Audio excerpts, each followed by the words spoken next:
قرآن میں اللہ رب العزت نے حضرت یوسف علیہ السلام کے حسن کو بیان فرمایا، کتنے خوبصورت تھے۔ جب بھائیوں نے کنویں میں ڈال دیا، کنعان کا قافلہ آیا، کنویں سے جب نکالے گئے، مصر میں جا کے بیچے گئے، پھر عزیز مصر جو مصر کا بادشاہ تھا اس نے خرید لیا، گھر لے کر آئے، زلیخا ان کی بیوی ان پہ عاشق ہو گئی حسن کی وجہ سے، کیا حسن تھا، ان پہ عاشق ہو گئی۔ اب انہوں نے ان کو ورغلایا، اور اللہ رب العزت نے قرآن میں تفصیل سے سورہ یوسف میں یہ واقعہ بیان فرمایا ہے۔ ورغلایا، کسی طریقے سے اپنا مطلب ان سے پورا کریں، لیکن اللہ رب العزت نے حفاظت فرمائی یوسف علیہ السلام کی۔ اب جو بیگمات مصر تھی نا، مصر کے جتنے وزراء تھے، تو انہوں نے ایک مکر کیا زلیخا کے کہ دیکھو تو ذرا، ایک بادشاہ کی بیوی اپنے غلام پر عاشق ہو گئی، حضرت یوسف علیہ السلام، اور زلیخا سمجھ گئی کہ یہ جو طعنے دے رہی ہیں مجھے، یہ کس وجہ سے دے رہی ہیں؟ وہ اس وجہ سے دے رہی تھی کہ کسی طریقے سے یوسف علیہ السلام سے ان کا دل بھر جائے، زلیخا کا، وہ اس کو چھوڑ دیں، طعنے سن سن کے تنگ آ جائیں، اور کسی طرح ہم قبضہ جما دیں۔ یہ ان کا مقصد تھا ان خواتین کا۔ وقال نسوة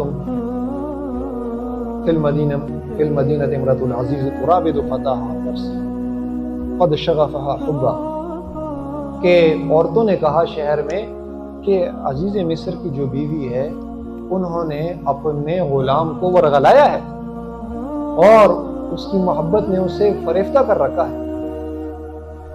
جب ان کو فلما سمعت بمکرہن، جب انہوں نے سنا، زلیخا نے سنا ان کے مکر کو، اچھا یہ میرے بارے میں ایسی باتیں کرتی ہیں، مشہور ہوتی ہیں باتیں، ارسلت الیہم، ان کو بلاوا بھیجا، واعتدت لہن متکئا، ان کے لیے ایک ٹی پارٹی کا انتظام کیا، چائے پارٹی۔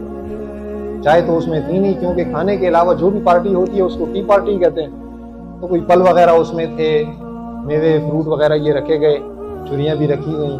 جب ان کو پتہ چلا کہ بھئی عزیز مصر نے ہمارے لیے دعوت کا انتظام کیا ہے، تو بڑی سجدش کی آئی۔ آج کے زمانے کے لحاظ سے اگر کہیں تو بیوٹی پارلر سے سج کے گئی، یعنی تیار ہو کے گئی، اور تیار ہونا ان کا مقصد یہ تھا کہ کسی طریقے سے یوسف علیہ السلام وہاں میں دیکھ کے اور مجھے ہی پسند کر لیں۔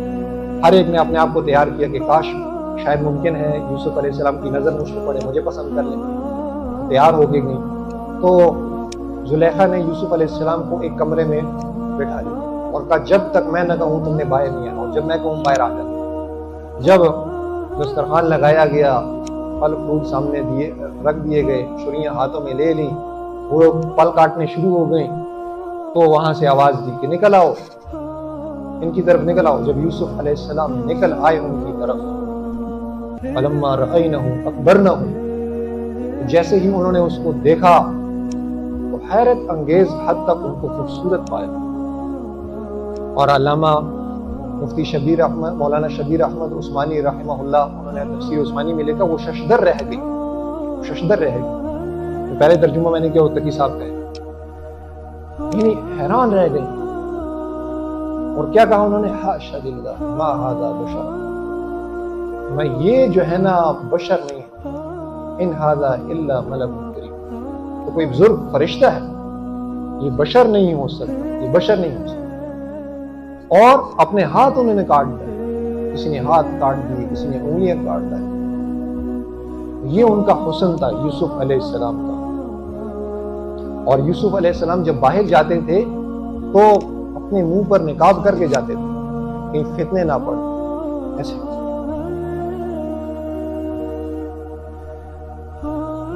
اپنا چہرہ چھپاتے تھے۔ کیا حسن تھا! یہ کہاں سے میں نے دلیل دی؟ کہاں سے دی؟ قرآن سے سنایا نا آپ کو۔ اب قرآن کو کون سمجھے ہیں؟ صحابہ کرام رضی اللہ تعالیٰ عنہ۔ حضرت اما عائشہ رضی اللہ تعالیٰ عنہ فرماتی ہیں کہ بیگمات مصر نے یوسف علیہ السلام کو دیکھا تو اپنے ہاتھ کاٹ ڈالے۔ اگر میرے محبوب کو دیکھتی اپنے دل چھین لیتے، جب جناب رسول اللہ صلی اللہ علیہ وسلم کو دیکھی تو اپنے دل چھین لیا۔ اندازہ لگائیں حضور صلی اللہ علیہ وسلم کتنے حسین تھے، یوسف علیہ السلام سے بھی بڑھ کر آپ صلی اللہ علیہ وسلم کا جمال۔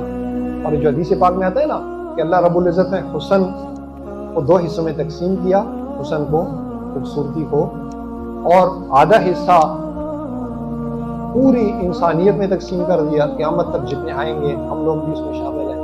اس آدھے حسن میں ہمارا بھی حصہ ہے، پورے انسانوں کا بھی حصہ ہے، اور جو آدھا حصہ ہے وہ تنہا یوسف علیہ السلام کو دے دیا۔ لیکن اس حسن سے حضور صلی اللہ علیہ وسلم کی ذات مستثنیٰ ہے۔